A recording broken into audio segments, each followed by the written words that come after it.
Hold on. Am I supposed to pick up that it says like O'Malley's on the parking lot sign? How am I supposed to know? Martin says Flanagan's, whatever. Martin says, hang up a sign. You're in Belfast. Yeah. I needed that. I'm a stupid American. I texted you. How do I know it's Belfast? And you go, it looks like Ireland. Shut the fuck up. It fucking looks, if you told me to give you a postcard of Ireland, it looks like this country farmhouse. Exactly.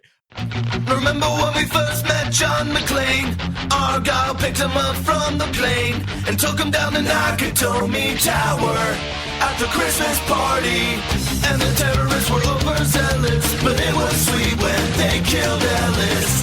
And with a little help from Alan, John McClane kicked ass. Welcome back to Shat the Movies, the podcast where we answer the question, were the movies we loved when we were growing up really that good? Have you ever caught yourself thinking, why don't they make movies like they used to? Can you still remember spending your Friday night searching for the perfect movie rental at Blockbuster Video? Do you know what Blockbuster Video is? If you answered yes, then this is the podcast for you. I'm one of your hosts, Gene Lyons, alongside my co-host, Big D, Dick Ebert. Good evening. And each week, we take a look back in time to decide if our favorite films still hold up. The movies we cover are chosen by you, the listeners, who generously commission the films you love. If you'd like to see all the movies we have covered, will cover, or want to choose one for yourself, please visit shatpod.com and have a look. At the end of each podcast, we'll provide you, the audience, with the number of wipes each movie takes to get off your respective butts. So thank you so much for listening. If you have not already, hit that subscribe button and share with a friend. It's how we help the podcast grow.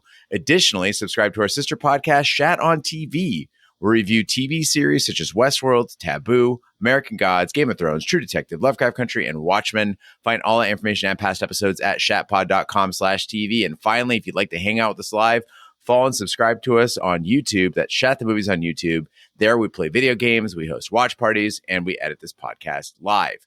All that being said, Big D, what movie are we reviewing tonight?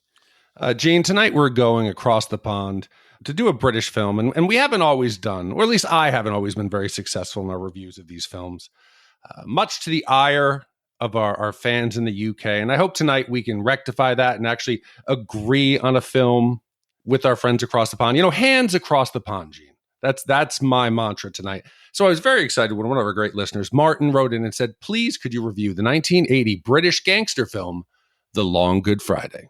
And Martin wrote in and said, Dear Shat Crew, The Long Good Friday is a movie that is hugely admired in the UK, but barely heard of in the US, at least among my friends. Its influence is undeniable. Lock, Stock, and Two Smoking Barrels owes it a great deal, and a whole subgenre of British gangster movies was born with this film. When I was thinking about which movie to commission, it was right at the top of my list. That doesn't mean you'll like it, but I love it. Just recently, I was listening to the Jaws review, and Big D noted that Jaws does not do exposition, and it's refreshing. Well, The Long Good Friday definitely does not do exposition. The first 10 minutes have barely any dialogue, and while another movie might have hung a Welcome to Belfast sign in the first scene, here it takes a long time to figure out what actually happens in the beginning, who is doing the killing, and why. But you can figure it out, along with Harold Shand, even without the aid of a million-pound computer. And Harold Shand is the reason to watch this film, or rather, Bob Hoskins playing Harold Shand. The other actors are great, in particular Helen Mirren, but this is a Bob Hoskins film. From the moment he steps off the Concorde to the incredible ending, it's a mesmerizing performance. The first time I saw this film, I was 9 years old, and my cousins and I watched it in a double bill with the James Bond film Moonraker on a family vacation. Free-range parenting at its best. Even at a young age, I got that Harold was a terrible man, but I still rooted for him. Upon revisiting the film, I now find myself cringing at Harold's racism, appreciating his surprising acceptance of homosexuality, and mainly marveling at his incredible foresight. If you'd followed his investment advice and bought into those ugly-looking buildings around his boat, you'd be hanging out with Russian billionaires right now. But Harold isn't, and I really hope you enjoy finding out why. Hopefully, you'll see what England has given to the world. Culture, sophistication, genius, a little bit more than hot dog, know what I mean? Enjoy the movie, Shat Crew. I'm fascinated to hear what you think of it, as I am with all of your fantastic reviews. And that comes from Martin. Well, Martin, thank you so much for commissioning Long Good Friday. And I was surprised at how easy it was to find. A lot of times when people commission movies that we haven't necessarily watched or even heard of that aren't on our radar, we have to jump through hoops to find them, pirated, buy DVDs, have them shipped from overseas. This one is easier to find than a lot of other movies that we've done. And it was a real pleasure to watch. And especially, Gene, as a foreign language film, I needed the subtitles. So if we had gotten a bootleg version of this without the captions, I would have been stuck. And I want you to know, Martin, out of love for you and the respect for all of our listeners in the UK, I watched this, the full-length film, with my brother-in-law visiting from Brazil. We both had some questions. I turned around because I didn't want to have a Roger moment where I had questions that the movie had answered that would look like I didn't pay attention. So I watched it again today, Martin, for you to make sure I could give this very British film its proper due. So hopefully I do a bang up job. Hopefully I do a bang up job. Well, The Long Good Friday is a 1980 gangster film starring Bob Hoskins and Helen Mirren. Set in London, the storyline weaves together corruption and IRA fundraising. The supporting cast features Eddie Constantine, Dave King, Brian Marshall, Derek Thompson, Paul Freeman, and Pierce Brosnan in his film debut. The film was completed in 1979, but did not have a general release until early 1981. It received positive reviews from critics, and Bob Hoskins was nominated for a BAFTA Award for Best Actor in a Leading Role and won an Evening Standard Film Award for his performance as gangster Harold Shand.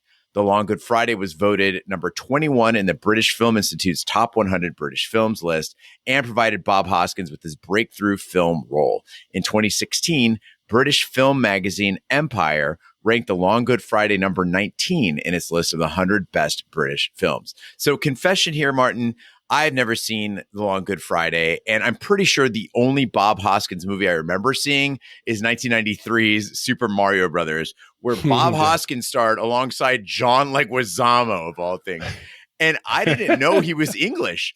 I also didn't know that he was dead until we started prepping for The Long Good Friday. Now, having seen the movie, I understand how hilarious casting Bob Hoskins as Mario really was.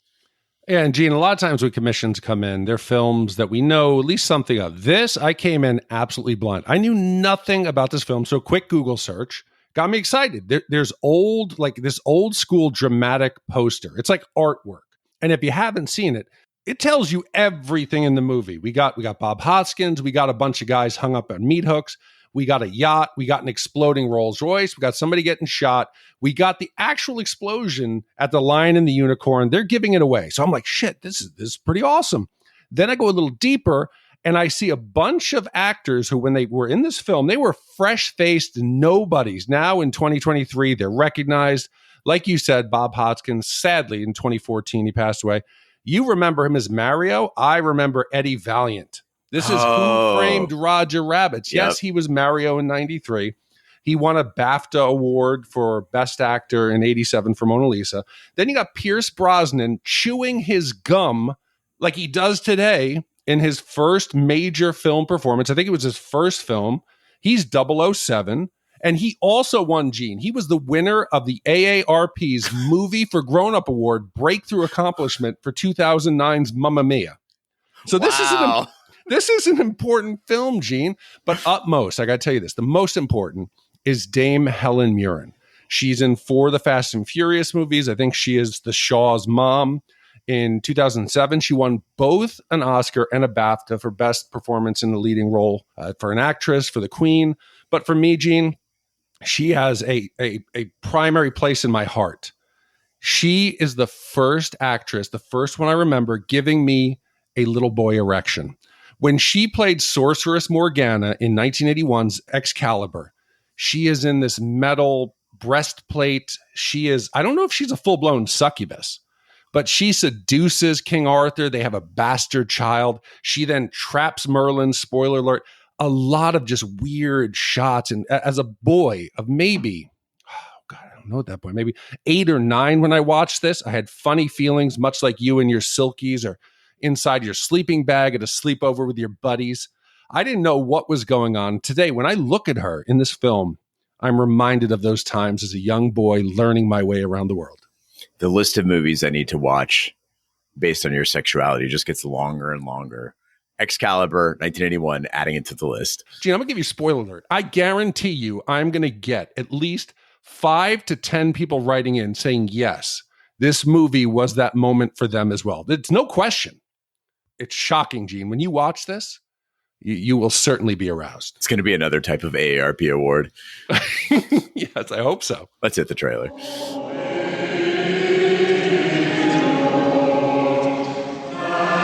London, Good Friday. Not just any Good Friday, but the long Good Friday. Outside of church? You don't go crucifying people outside of church, not on Good Friday. Harold Shand, undisputed king of London's underworld. Now he's setting up the biggest business deal of his career. Hands across the ocean, right? To the future. Someone is out to stop him. You think of anybody who might have an old score to settle or something? Who's big enough to take you on? Someone, somewhere, knows, right? I want the man who knows. Right. Who fancies what? Harold has 24 hours to find out who's after him. Beauty and the Beast. Blow his head off. Auto, casino, stabbing, a bar blowing up. What is this, a gang war? No, no question. Harold and I have no doubt that by tomorrow the problem will be settled. Walk to the car, Billy, or I'll blow your spine off. It's not a shooter, is it, Harold? Oh, don't be silly, Billy. Would I come hunting for you with me fingers? I've treated you lot well, even when you was out of order, right? Well, now there's been an eruption. One of my closest friends. He's lying out there in the freezer. And believe me, all of you, nobody goes home until I find out who done it. What should have been the greatest day of Harold's life suddenly becomes the longest. Violence erupts on London streets. Harold's empire begins to crumble. Suddenly, he's fighting for survival. You kidding? We got gang war on our hands, right? We already have. Eric's been blown to smithereens, Colin's been carved up, and I've got a bomb in me casino, and you say nothing unusual? The long Good Friday, a terrifying nightmare from which there is no escape.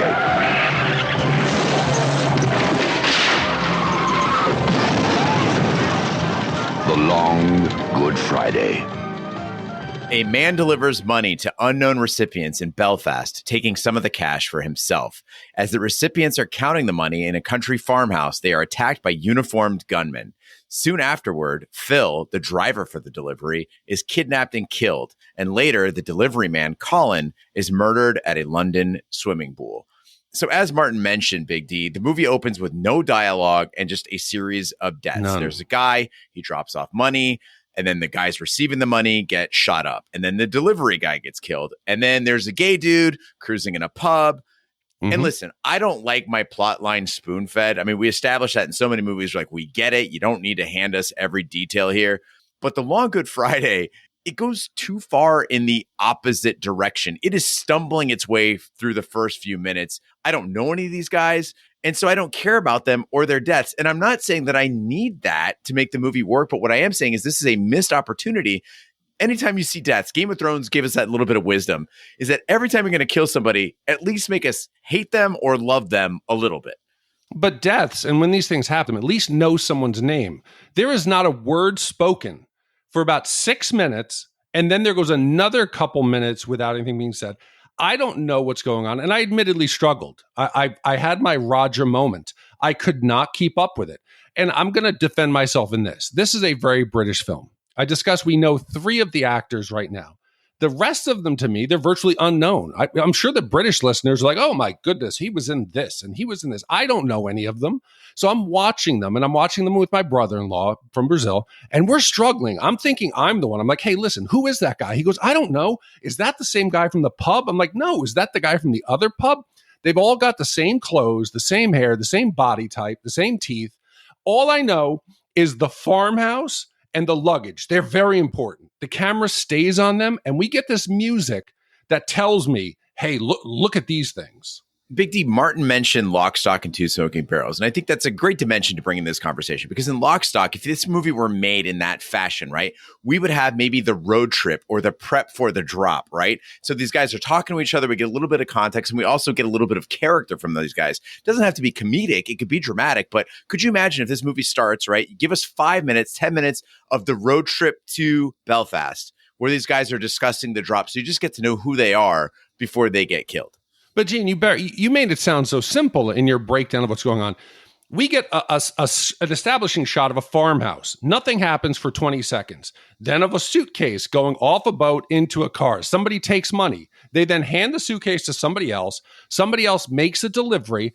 Then a bar, boom, guys are shot.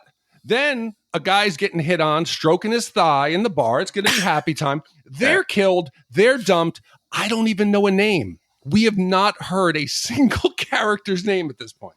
It's either going to be Colin or Phil. Yeah, exactly. And the movie, it is definitively, it's 1980. So we're right at the beginning of that 80s film. And I know technology was limited back then, but it felt 80s to me. And what surprised me was how parts of the movie, particularly the pool scene with the music and the way it was shot, it very much to me felt like this was a slasher film. We get to the pool. Colin's there. He's on the prowl. He's looking sassy in his little Speedo. He's on the hunt.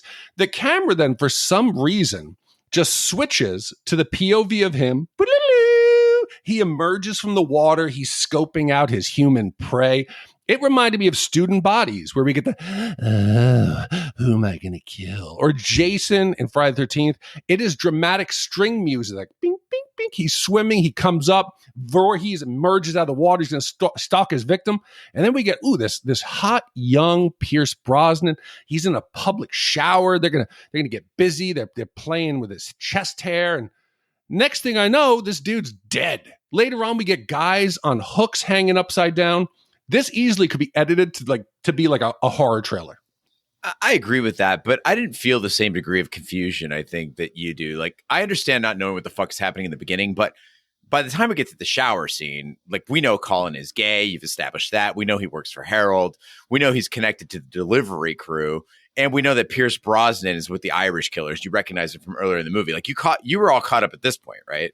Who was the delivery crew? You're saying, yes, I saw someone deliver money. And then they got killed. Hold on. Am I supposed to pick up that it says like O'Malley's on the parking lot sign? How am I supposed to know? Martin says Flanagan's, whatever. Martin says, hang up a sign. You're in Belfast. Yeah. I needed that. I'm a stupid American. I texted you. How do I know it's Belfast? And you go, it looks like Ireland. Shut the fuck up. It fucking looks, if you told me to give you a postcard of Ireland, it looks like this country farmhouse. Exactly. I expected fucking. Couldn't this have been the Moors, like somewhere in northern England?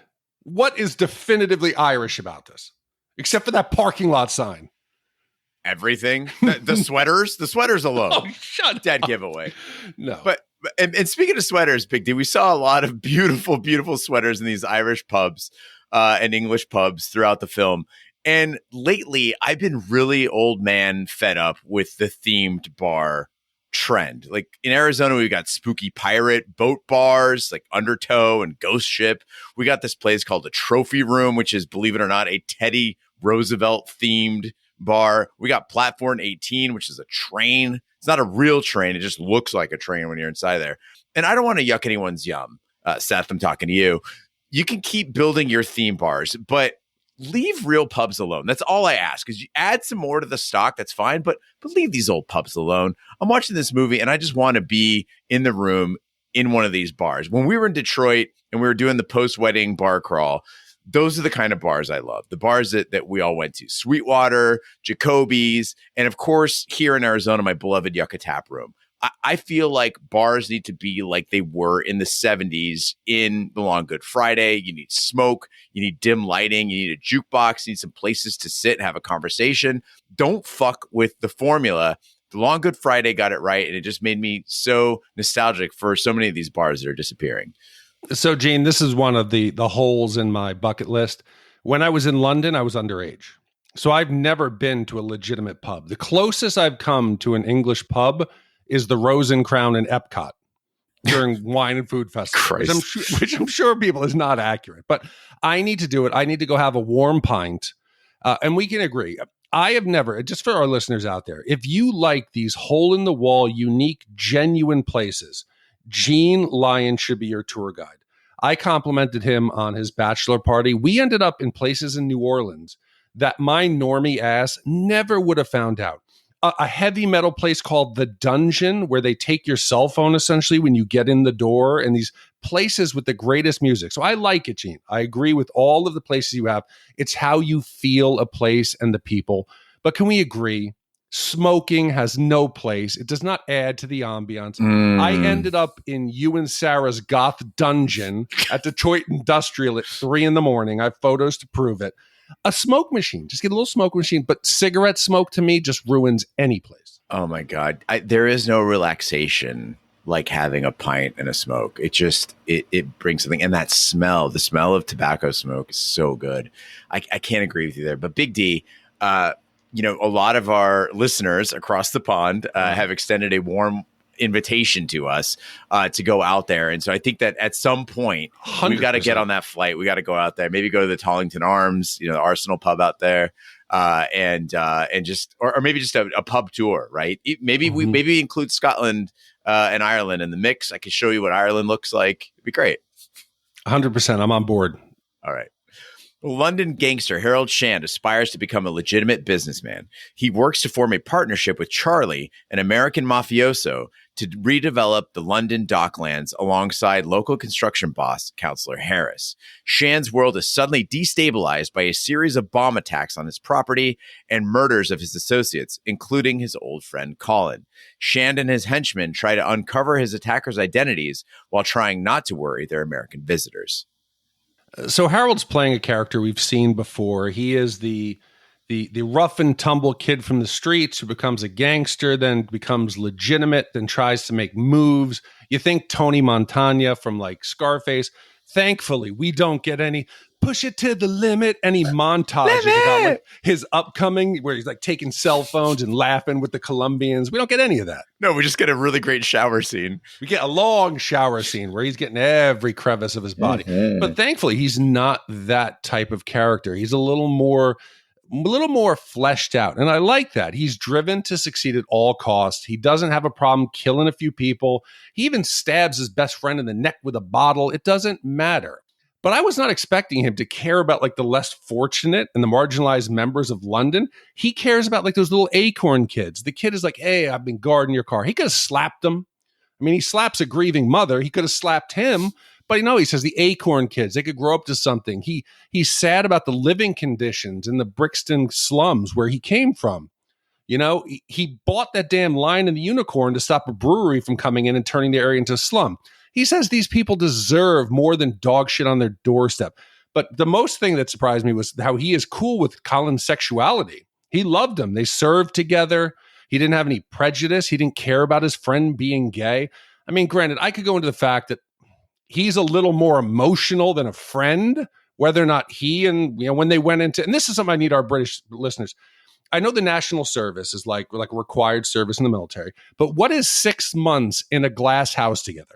I don't know what that means, but I know it was a magical time where they bonded.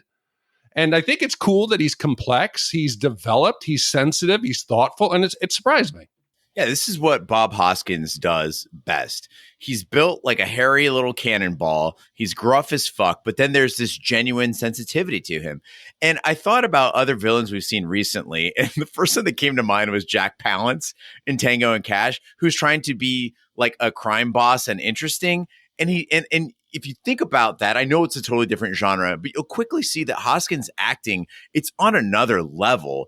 And he doesn't seem like an actor. That's what I love the most. He seems like a genuine Cockney tough guy. I would expect to see him at like a West Ham match or having a pint in any pub in North London. And Martin mentioned how this is a Bob Hoskins movie, and I totally agree with that. During the first half hour of the movie, I think we were all concerned about that lack of dialogue. But The Long Good Friday responded to that with a barrage of monologue that really impressed me. And most notable was that Bob Hoskins speech on the boat. He's got everybody gathered, the New Jersey mob, London city leaders, and like his own goons, just different walks of life. They're assembled on the River Thames. And he lays out this vision for London and for the Docklands and a challenge for the faint of heart to kind of rally them to invest and really get into this project. And by the end of his speech, he's got me wanting to invest all my money in this and maybe stab a guy just to bring his vision to life. It is just passionate acting and it hits hard. So at first I laughed at it because it seemed like a mix of like Joe Rogan and Anthony Robbins. You know, it was like an inspirational, you know, we're going to, almost like Rocky giving a speech. But then I thought about it after kind of what you had said. Yes, I think it's showing that he is a gangster. It's the role he's playing. He's not quite polished. He's trying to put on this front of a business leader. He's someone who's going to rise above, you know, but you could still see around the edges, he is the gangster, and you could see below. And he's making a persuasive argument. You mix money with greed and nationalism. It's a powerful tool. We're going to do this for London. We're going to show what we can do. The center of Europe. We're going to go there together. I'm with you. I'm like, fuck, take my money. Take it. I don't even care if this is a multi-level like marketing. Let's go. Let's make some money. But also at this point in the film, I noticed something that I couldn't unsee for the rest of the movie. And that was the lack of different camera angles. I understand that different cinematographers have different styles. Some like to do the wide angles and let everything kind of breathe. Other ones like to get in really close. But this felt more like the choice of settings for the film left them unable to place cameras in creative spots. So most scenes involved a very terribly static view that had me wishing for more close-ups and different perspectives, because there's a lot of subtlety in these actors' performances. Helen Mirren, Bob Hoskins, they're all doing really, really tiny things, these little cracks that you can see their characters through. And the filmmakers really missed the boat on capturing it all. It could have been so much more powerful if we would have just been able to see these scenes from a few different angles. You see, I think it's a combination of a few things. Obviously, the limitation in the camera size. If you ever go back and look at like 1979, those cameras were fucking gigantic. They were heavy. You couldn't do any tracking shots because you'd have to actually run the rails. That was difficult to do. And then the other two things is where you chose to shoot. You're in a yacht. There's obviously no place for you to set the camera back so you can get a wide angle shot. Everything is tight. You chose to shoot there, and then you compound it by start having the camera follow him around the boat, up the stairs, down the stairs. Again, it feels like a stalker film, like you're tracking someone. It wasn't meant to be. And today, if we have to bring up, how does the film hold up? Rolls-Royce, still fancy today, right?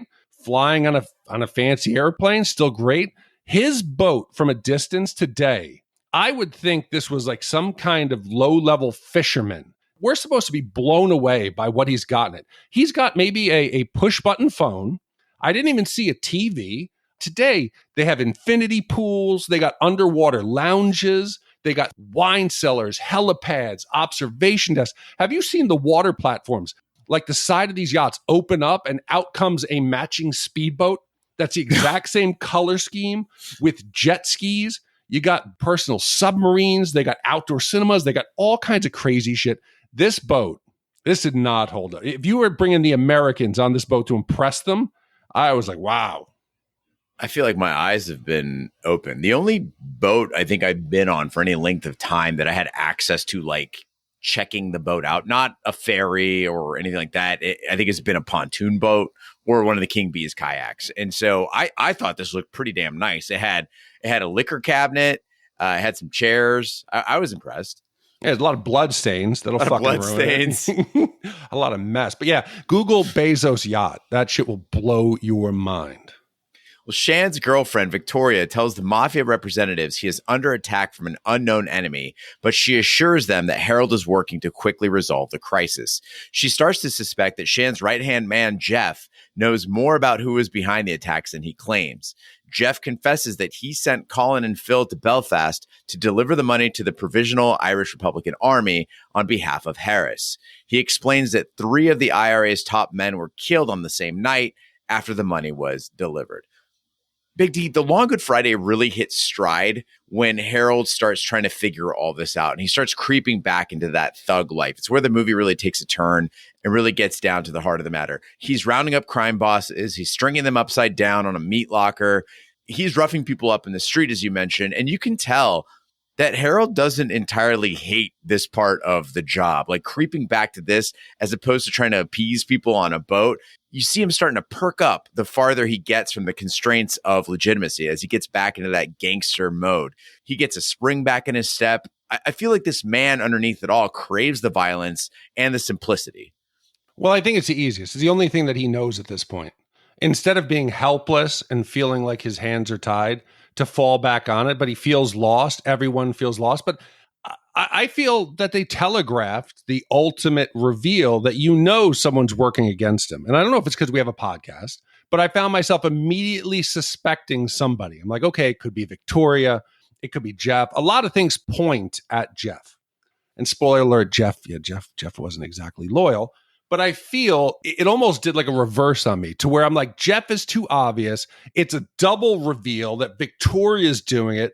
Or maybe Jeff is setting it up to look like the IRA. I was thinking, along with Harold, that there was more to the plot than it actually turned out to be. Yeah, I had my money on the Americans. I thought the Americans were intentionally sabotaging this thing, and that's why they were there. Because I felt like the New Jersey mob, aside from having very odd accents, seemed like they were just acting a little weird and kind of tying his hands. And we get this great interaction with the New Jersey mob when they're in this dinner scene. Victoria takes them out to dinner to try to kind of chill them out while Harold is dealing with stuff. And doing Shat the movies, we generally consider the 90s not that long ago. And we look back to the 80s with nostalgia. But lately, we've been kind of dipping our toes into the late 70s. And whenever we watch a movie filmed in the 70s, I remember that the real cultural break doesn't seem to be between the 1980s and the 2020s. I think it's really the 70s. Like the 70s just felt different on film.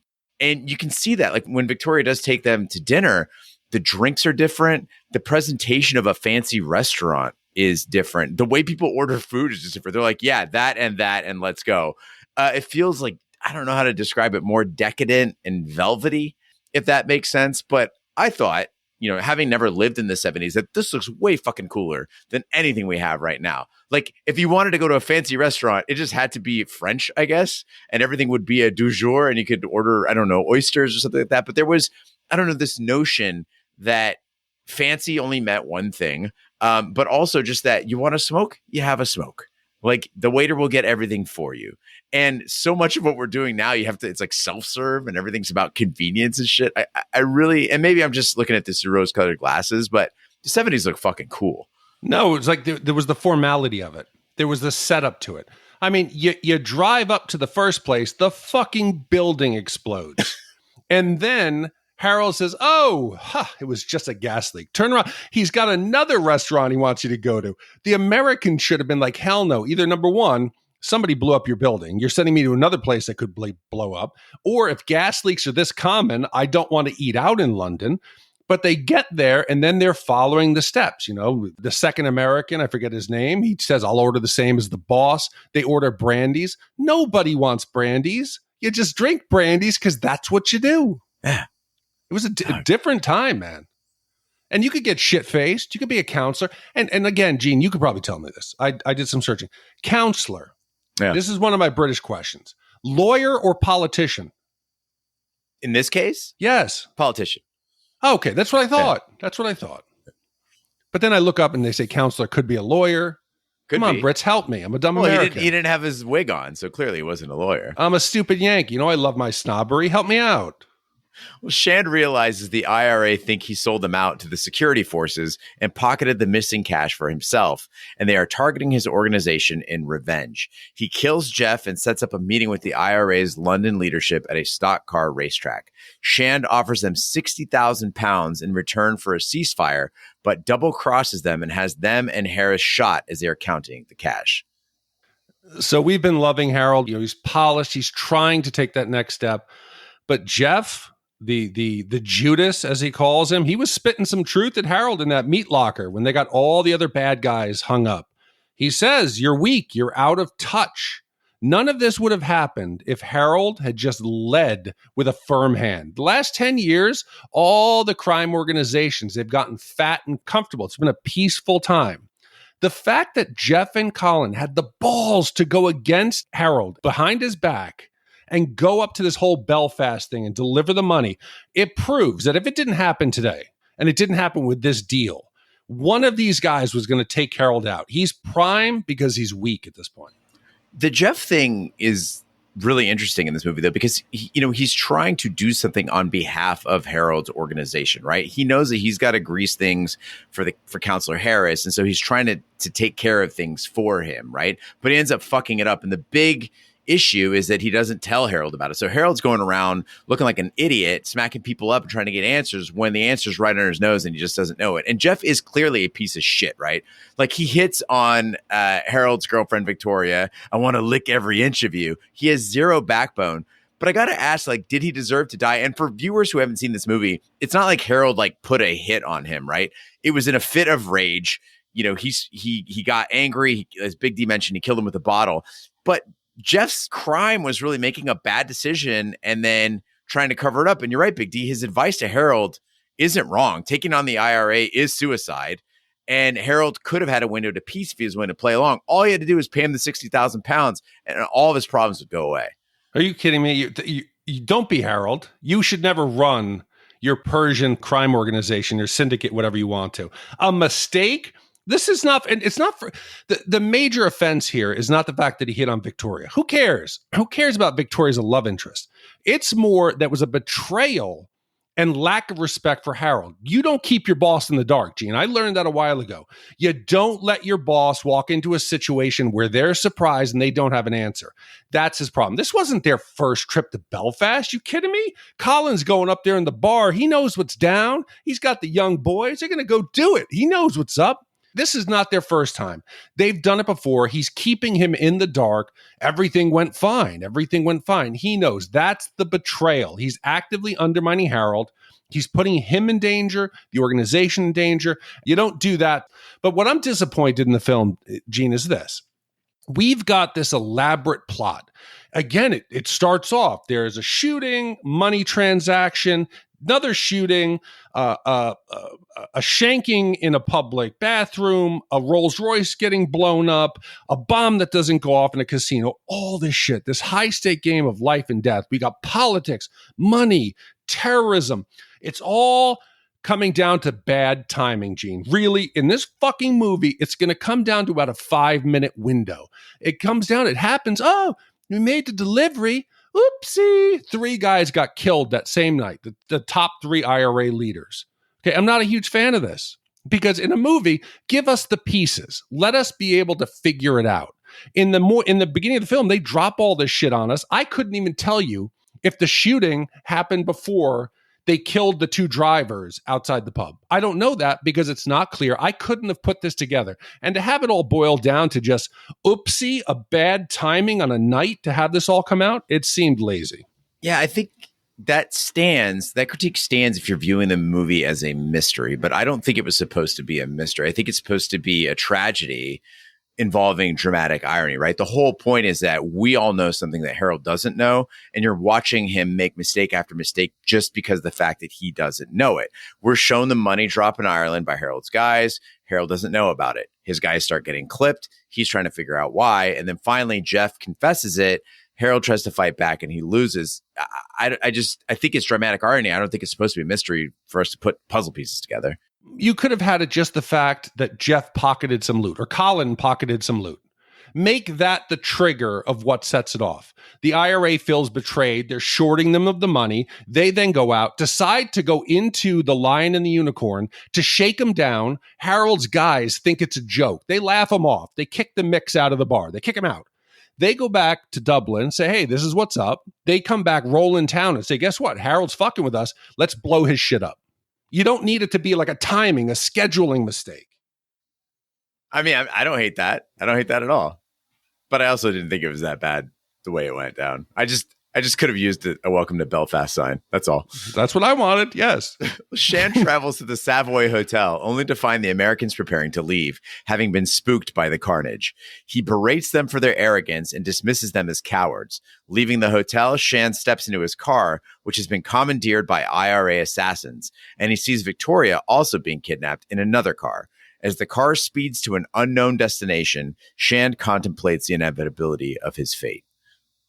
So you talked about Jeff and his awareness that it's impossible and it's foolish to challenge the IRA. I mean, they talk about the British Army, 10 years they've been fighting it with tanks and flamethrowers and whatever. And you think you're going to go in there with your ragtag bag of fucking bunch of guys who can't do anything.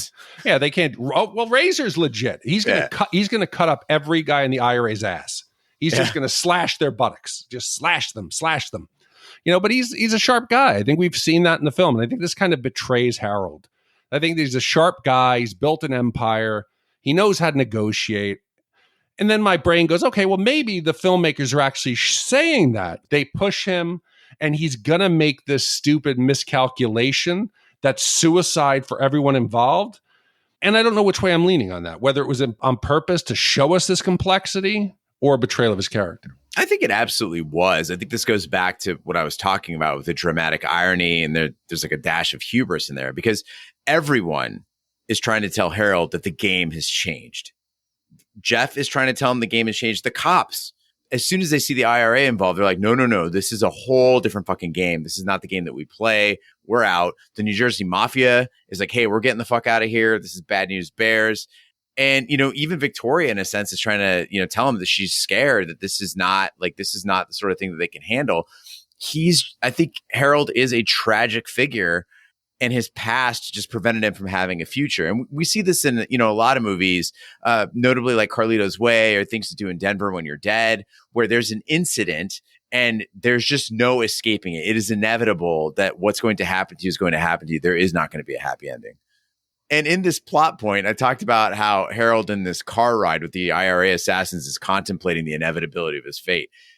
Bob Hoskins is contemplating the inevitability of his fate for a long ass time. I kept expecting the credits to roll, but instead the camera keeps rolling. I wondered if the filmmakers had like a runtime quota to meet. They're like, all right, this movie's got to go an hour and 45 minutes. Like, oh, just keep rolling. We got nothing else. We're in the car. I kept thinking Harold is going to like grab for the gun or something, freeze frame Butch Cassidy's Sundance Kid. But in the end, it kind of works. Like, you can see Bob Hoskins in his face. There's this rage, and then it turns to acceptance, and then it sort of turns to responsibility for his own actions and how this was avoidable, but it's his own fault. I think it's a great ending. Gene, 2 minutes. You're not, for 2 minutes, it's rolling to the point where I was expecting some ultimate reveal, to where Pierce Brosnan was going to smile and Harold was going to kick back, and we were going to realize he was in it the whole time. Some double secret reveal. But no, it's just we're walking through his mental realization of what he's done and the position he's in. And I wonder, in the theater that day, anybody who's seen it, did anyone get up? Did people start filing out, or was everybody sitting there until the credits rolled? They're all sipping their brandy. But Gene, before we get out of here, I got a couple questions I just got to throw you that Sure. were on my list that we didn't get to cover. And again, we talked about in Apocalypse Now how Coppola had a brochure that went out with the film when they first showed it at Cannes. I would like a British to English dictionary sometimes, at least when we're doing a movie that you could provide me possibly. It would help my experience. Like, I didn't know what a regular punter was. So I had to stop the film and Google it. A regular punter is like a businessman or somebody who's, I believe that's what it is, like a regular businessman. It's like a stock trader, right, or something. Well, because there was regular punters who were in the casino, so I had to Google that. So the woman got out of the car and she gobbed at him. Gobbed is spitting. That's newly in my repertoire here. But did you understand what your top grass was? Hey, tell me give me the name of your top grass. I thought it was a drug dealer at first. I literally wrote down in my notes, look up what grass means, because I didn't know. I did not have that one. Okay, so the only decent grass is the grass that does grassing for me. That's what Harold said. A grass is an informant. It's a police informant. Oh, no, I got that from the context clues, but I didn't understand. Yeah. Okay. Next is, as someone who's lived in London, is 100 quid the proper payment to lose your child? 100 quid. I got to translate to the 70s, but it is stronger than the dollar. I don't know if it was in the 70s. I think it was per month though, right? No, per week. She wanted 100 quid a week. A week. Yeah. That's decent. Decent enough for you to keep quiet. That and a headstone. Yeah. I mean, the guy's dead. I imagine that the guy that was doing money drops probably wasn't making much more than that. He's just some street hood. Okay. Next question. Why was that coffin so small? There was a moment that I thought it was a child that I had missed, that there was a child murder, because that's not a full adult coffin. Or is this an Irish thing? Or a thing in the UK that they put people in smaller coffins to save space. I mean, maybe the body had just degraded so much out in that bog that there wasn't much left there. Bog? That was on a nice gravel road. That wasn't at a bog. They weren't out in the moor. Now you're the Ireland expert? I am the Ireland expert. Okay. Did you, Gene, at any point get super excited on an internal level when you noticed that there was going to be a Rin Tin Tin or Lassie moment? Oh, German Shepherd. Hey, boy, where's the guard? Show me where the guard is. Scratching on the door, runs up. Did any of your animal-loving instinct come out and really just... Honestly, it was the only character in the movie that I was really concerned for. I was like, oh, please don't hurt the dog. But yeah, it was a beautiful dog. Absolutely beautiful. Yeah, it was. And if I give one piece of advice to the filmmakers, don't bury the lead. Harold says a line that makes me think the filmmakers took this to heart. He goes, he's dead. He's blown up. Long pause. Everybody's like, what? What? What? Who's dead? Eric. Eric's dead. Just say Eric's dead. Okay? In the plot, start with Eric's dead. Start with what's going on. Don't make us guess. Don't make us sitting there in anticipation. Who's that? Who's that? Eric? Yes, IRA. I don't think I've ever witnessed you this eager to do rewrites on a movie. Like, this movie affected you in a way that I was not anticipating. It did. It touched me. After two viewings of this. Did you also pick up on the piano sound at the Derby crash? No. Go back and watch this.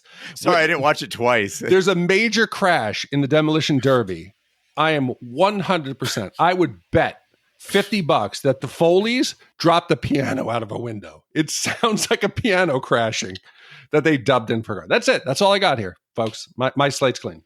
They also kind of went over the top with those crash effects. Like, it seemed like a minor plot point and really unnecessary. There didn't need to be crashes at the stockyard races at all, and yet they went for it big time. Yeah, they went for it in a lot of ways. All right, and now's the point in the podcast where we give you our Shat score for The Long Good Friday. The Shat score is our way of telling you how many wipes this movie takes to get a perspective. But 0 wipes is a touch of the Dunkirk spirit, and 5 wipes is getting slapped in the face by a live-action Mario while grieving at your child's gravesite. I'll go first. It's no mystery that Bob Hoskins is amazing in this movie, as are Pierce Brosnan and Helen Mirren. But cinema is half acting and half production. And I think on the production side, this movie really let us down. Whether it was a lack of resources, a lack of talent, I don't know. The editing, as you mentioned, Big D, it's odd. The camera angles are a bit disappointing. It's an okay movie, but I've seen this theme done better, namely with, as I mentioned, Carlito's Way, Things to Do in Denver When You're Dead. There are movies that play on this theme in much more intelligent and effective ways. So to me, this is a decent movie, but it is not quite a good movie. I'm going 2 3/4 wipes. I don't want to be harsh because it seems like I shit on every British film. Nuns on the Run, The Full Monty. I seem to shit on them all. But this one, it's a bit amateurish. It was. The editing, I thought the music was a bit over the top. I think it was rough around the edges. And I think back to my ideal, The Godfather, those are great, but I always go back and I think Blood In, Blood Out. What you could do with a limited budget and an epic story that covers multiple years. This is one day. Come on. I think you could have done more. I think a full editing of this film with modern equipment, because it's made by a company called Handheld, I think, Films. The camera's shaking everywhere. It was getting a bit motion sick. So I think if you did some stabilization, some modern editing, it could be good. But I'm sorry, Martin, I love you, but I'm not impressed. I got to go 3 wipes. I started off a little bit more lenient, and I know you're emotionally connected to it because of its place in British history. It's number 19 in the best films. I'll put it this way. I think it's my favorite British film, if I have something nice to say, Gene. You like this better than Lock, Stock? Yeah. Strangely, yes. Yes. I did. Yeah. It's better than Nuns on the Run. You just got to wait for Withnail and I. It's going to blow your mind. Full Monty, it's better. Yeah. So this is up there. This is one of my more favorite films. All right, with 3 wipes from Big D and 2 3/4 wipes from me, that gives us an average wipe score of 2.875 wipes for The Long Good Friday. So, Gene, with that score, that now stands this movie alone in the 208 spot. It is slightly better than Teenage Mutant Ninja Turtles, Flatliners, Needful Things, So I Married an Axe Murderer, and slightly worse than Jumanji, Transformers movie, Maximum Overdrive, and Escape to Victory. It's worse than a cartoon about vehicles that turn into sentient machines. We're not making any friends. We better cancel our pub crawl. I was going to say, we're not allowed over there. We're going to get lured to Dublin, and we're going to get shanked and thrown out onto the roads. What's going to happen to us? All right. Well, thank you, Martin. We hope you will tolerate our wipe score for the Long Good Friday. Big D, we have quite a few voicemails and emails lined up. We're going to get to as many as we can tonight. The first one comes from Stephanie in Knoxville, and it's about speed. Hello, Shat Crew. It's Stephanie Landry from Knoxville, Tennessee. I've called a few times, more drunk than sober, but today you caught me on a sober day. I started listening to you all in 2020 during COVID, and basically I'm obsessed. I just listened to Speed, and I was smiling as soon as I saw it come up. I smiled the whole podcast. Couple of things. Number one, you guys acted like, or maybe I misheard you, that as soon as Harry gets shot, he's immediately like rushed to the hospital, is stitched up or whatever. They give him a crutch, and then they're like, all right, you got to come accept your award. And then the very next day, they're on a bus and all the shit goes down. But really, obviously, these things were a long time apart, and you kind of made it sound like it was the very next day. It was the very next day after the celebration, which I think he planned knowing the boys would be a little hangy. Anyway, also, your daughter is adorable. Big D, oh my God, you got to get her on the podcast, especially if Ashley's MIA right now. You got to have a girl's voice. I'd be more than happy to do it. I would do all the research, and I love a good 90s movie and 80s movie. Anyway, that's my shameless plug. Also, Gene, you are totally right. Home Alone 2 is a far superior movie to Home Alone. There's only 2 movies I can think of where the sequel is better than the OG, unless it's some type of trilogy. And that's going to be Sister Act 2 and Home Alone 2. And the 90s child in me could never be convinced otherwise. In addition, love Sandra Bullock. Had no idea that Ellen fucking DeGeneres could have possibly shit all over this movie and ruined my childhood. I'm super glad that that did not happen. And let me tell you, I don't know if you guys have ever seen the shit stain that is Mr. Wrong, but I love Bill Pullman and I love Ellen DeGeneres. I'm a lesbian, but that fucking movie was the worst thing ever. And just them in that RV, and I'm just thinking, you put that bitch on a bus, and now she's supposed to be like in love with Keanu Reeves. Give me a break. I'm so glad these things never happened, and I'm so glad that my precious angel Sandra killed it, looking adorable with her bob. I don't know how she makes bangs look good, but she did. I loved this one. You guys were spot on with your scoring. It absolutely should be in the top 20. I love you guys, and I can't wait to keep listening. Thank you for all your hard work. And before you know it, I will be commissioning What About Bob? I love you guys. Bye. Stephanie, thank you so much for your voicemail. I think you hit on so many good points. When you said that, obviously it wasn't the next day that they, we didn't catch that. I didn't catch that. That was me. I'll own that. Me too. I thought it was the next day. Yeah. But here, I'm going to explain how we got to this, okay? Is that Harry and them, they're at the banquet, and I love the fact that you thought that was intentional. Catch them while they were a little hungover. They go out, he gets coffee, and one of his friends, the bus driver, says, hey, saw you on TV last night. I didn't think it was the banquet he saw. My brain went to, I saw what you did last night. I saw you talking to the press after you stopped the bombing, because that happened at night as well. So my brain, in the speed of it, yes, you're 100% correct. This would have been months apart. The first bombing took him 2 years to plan. Obviously, a couple months here. So yes, I was wrong. That was me. Also, Stephanie, your podcast voice is 1,000%. Great. Your observations are fantastic. We will be in touch. Thanks. Yes, definitely. You make me laugh. Yes. All right. Next up, speaking of podcasters, we got another voicemail from Alexander Wolfgang from the Secondary Heroes podcast. Hey, Shat Crew. This is Alexander Wolfgang from the Secondary Heroes podcast, calling in once again on the heels of listening to the Speed episode And my God, you guys got me so hyped to watch Speed. I'm probably going to end up watching it tonight because it's Speed. And funny thing, my father-in-law, for some reason, kept a poster. The thing is about 15 feet wide and 6 feet tall of the bus with explosions jumping over the bridge. Luckily enough, there's no Ron Jeremy cum shot in that, but still, it's awesome. So it hangs up in my garage right now. So I've got a reminder of Speed just about every day. Hangs right over my DeLorean, which, by the way, in the bracket, the DeLorean better make it to the final four or even the top two. Way to go on the bracket there, Big D. Thank you. Can't wait for the next episode. Never even heard of it, but I'll still listen anyways. Doesn't matter. I love the show. Talk to you guys soon. Big D, what happened to that bracket? Did it just die in the womb?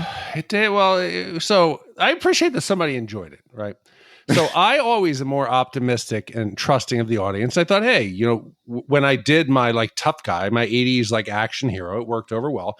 I thought it out. I ranked 1 through 64. I set up the brackets, east, west, north, central, whatever. So we didn't get like, let's say a DeLorean facing the General Lee in the first round. I set up regions and then it just went like a wet fart. Like, I don't know if it was the technology, the app we used, but after 2 weeks, they decided that we had hit the limit and they timed it out. So they closed it. I wasn't prepared to spend Shat loot to keep it going when it was like a wet fart, Yeah, I think the way to do those things is to use the challenge on a live stream, and then we just do the bracket in the live stream. That's really the way to do it, where people can vote and hopefully then like pitch in to support the podcast as well. Did you ever talk to my cousin about monetizing this thing? What was his advice? Well, he's a bit drunk on the train that day, so I don't think that he told me to talk to his wife to schedule something. So at that point, I knew, hey, let's focus on getting some Coney dogs. That's a good idea. All right. Thanks, Alexander, for your voicemail. Next up, we have one from Mike V in West Tennessee. What's up, Gene? What's up, Big D? It's Mike V in West Tennessee again. As I was waiting for the new episode to drop, I decided to check out one of the older ones that I haven't listened to yet, and it's one of my favorite movies, Groundhog Day.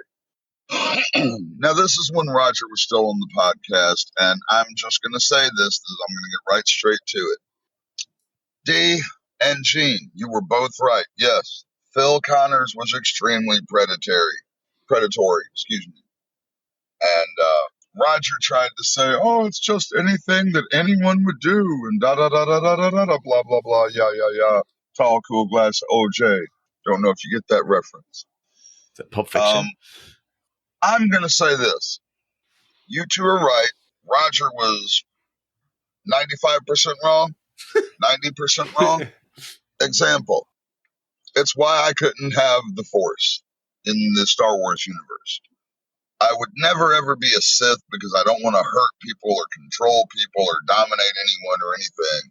But I could also never actually be a Jedi because I would use the powers for my own personal gain. He's right about that, What? You've got $100 extra that you could completely forget about having? Great, give it to me. You forgot you ever had it. And kind of the same thing with superpowers. I would never be a supervillain, but I wouldn't exactly be a superhero. Like if I had the ability to phase through walls and or turn invisible, I'm walking into bank vaults after hours. I'm not going in with guns blazing. I'm not going in to hurt anyone. I'm going in quietly, unseen, and back out the same way. I would never, though, ever, ever, ever use my powers or abilities or the fact that I'm stuck in a time loop to learn everything I can about a woman to immediately charm her into bed, because that's just a huge sleazeball move, and you're both correct on that. One last note. I do love the recent episodes, but I do miss there being a third voice. Maybe we could check back in with Carrie, or perhaps Kevin Brackett from Real Spoilers could come over again. He's quite an entertaining fellow. All right, you guys have a great one. I look forward to the rest. Later. I think tonight we may have found a third. We're gonna see about that. But as I want to ask Mike V this and you this, Gene. Yeah. Let's just say in the world of Groundhog Day, I'm not going to say groundhogs because I said 1,000 times that day. Appreciate that. Do you really think that Phil one time did not sexually assault somebody? Knowing the next day he would wake up, it'd be forgotten. You don't think that Phil ever got to a point hammered and stuck his hand down her pants, let's just say?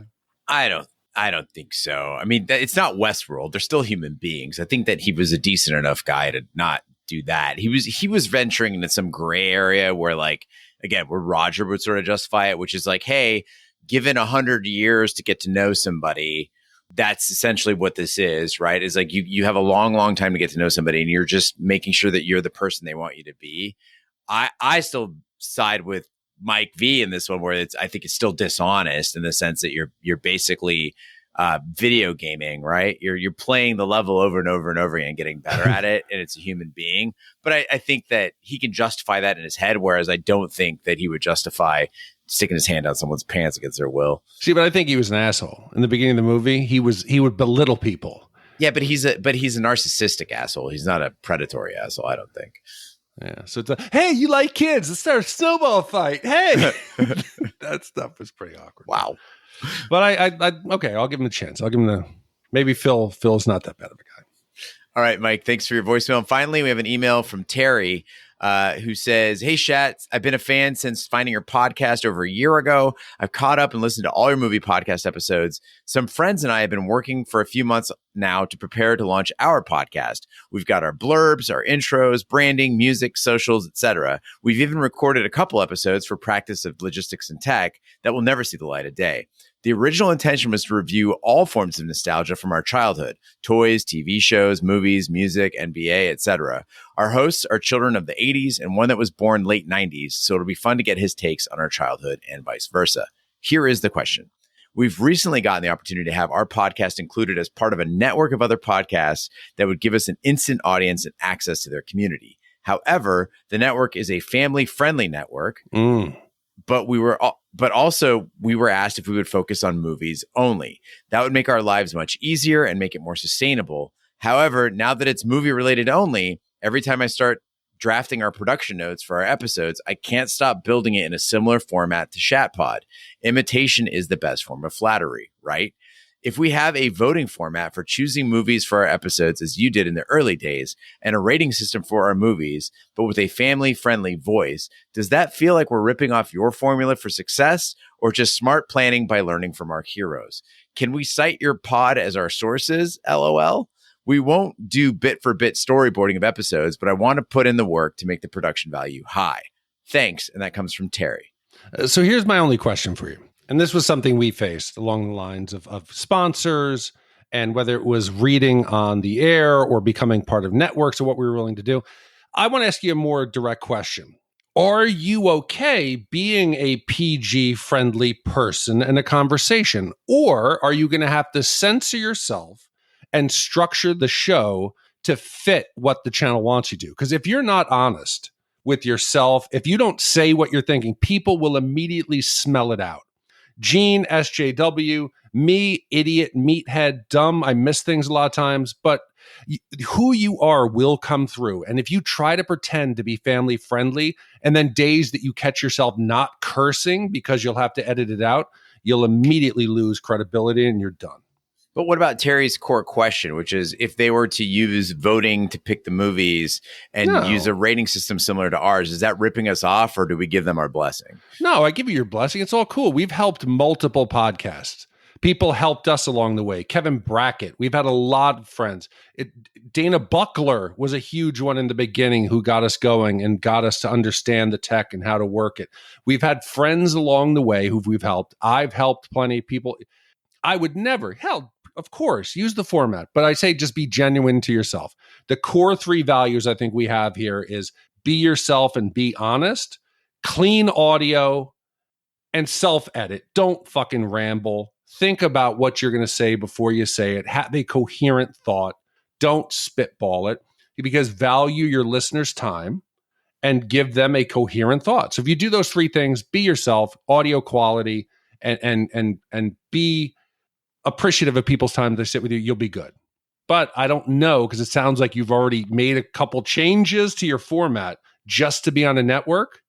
You'll get there on your own if you create good content. I think that's great advice, Big D. And speaking of Kevin Brackett as well, getting back to Mike V's call, Kevin does have a new podcast. So he's still doing Real Spoilers, but he's also got Circle of Wizards, which is a gaming podcast. So if you like video games, definitely check that out. I think I mentioned it on a previous podcast episode, but the guy is great at what he does and such a positive, sunshiny dude. Yes. I can never get tired of Kevin. So we support all the podcasts. We don't see them as competition, you know, and then we're doing this because we love the format and we love making friends along the way. It's all good. Agreed. Big D, what do we have coming up next week? Whew, Gene, next week we're going into dangerous territory. I have not liked this man's films yet. I've shot on most of them, but I remember liking this film. Human history is traced through a series of vignettes, beginning with cavemen awestruck by their own magnificence. Then Moses receives the tablet containing the 15 commandments, and Emperor Nero presides over a madcap Rome with his wife Nympho. Jumping ahead, the Spanish Inquisition softens repression with song and dance, and this commission came from Ramos, who won last year's Shat Fantasy Football winner. I believe I've already started off this year on a hot streak, going 0 for 1. So I don't think I'll be winning it this year, but this film came out in 81. It is obviously a Mel Brooks film. Budget was $11 million, made 31 at the box office, and it is a film that if you're of a certain age, you remember. I'm so excited for this one because I watched it today. And for all the people who call me out for not having a sense of humor and being so easily offended by movies that couldn't be made today, I fucking love this movie. And it shows you how certain things stick in your head. I've not seen this film in probably at least 35 years. I still remember Hitler on Ice. That's not this movie. Yeah, they do. It's a trailer. That's right. In the later, it's at the end where they do, part 2, Hitler on Ice, or the Inquisition song. Like a lot of these you remember. So there's obviously something to it. So I got to give it a fair shot. It's good to be the king. It's good to be the king. All right. Well, thank you, Ramos, for the upcoming film commission. Thank you, Martin, for commissioning the Long Good Friday. Thank you to all our commissioners who make this podcast possible. That concludes the 6th episode of Shat the Movies. Be sure to follow us on social media and share with a friend. We're on Facebook, Twitter, Snapchat, and Instagram at Shat the Movies. Email us, host@shatthemovies.com. Support the podcast by shopping our Amazon affiliate link, buying our merch, or commissioning your own movie. Find all information by visiting our website, shatpod.com. Also, check out our sister podcast, Shat on TV.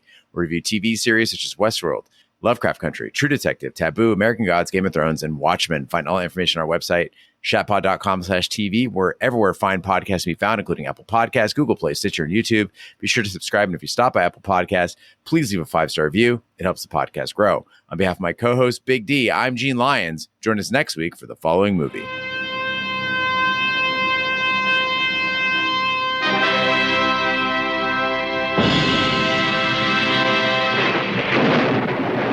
From the naked dawn of man to the magnificence of the Bible. The Lord Jehovah has given unto you these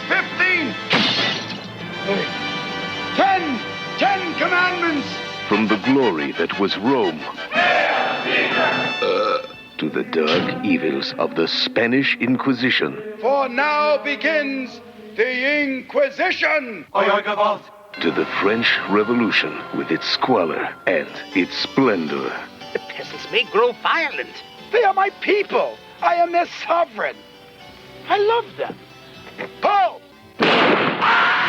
History of the World, Part 1, starring... It's good to be the king. More women! More wine! More! And submit to the king. Lustful one. Oh, that's let off!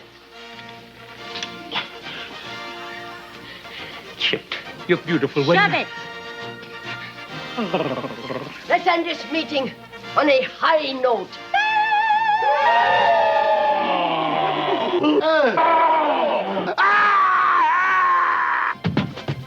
Hey, what country you from? Ethiopia. What part? On 25th Street. Oh. I'm Miriam. I'm a Vestal Virgin. I'm really sorry to hear that. Should have been here over 30 grains ago. Please ravish me. Gee, I just ate. Drama. Do you require a blindfold? None. Have you any last words? None. Test the guillotine. Holy shit. action. Where you going? I don't know. Romance. Say when? 8:30. Spectacle. The Inquisition. What a show. We know you're wishing that we'd go away. But the Inquisition's here and it's here to stay. Mel Brooks, History of the World, Part 1. 10 million years in the making.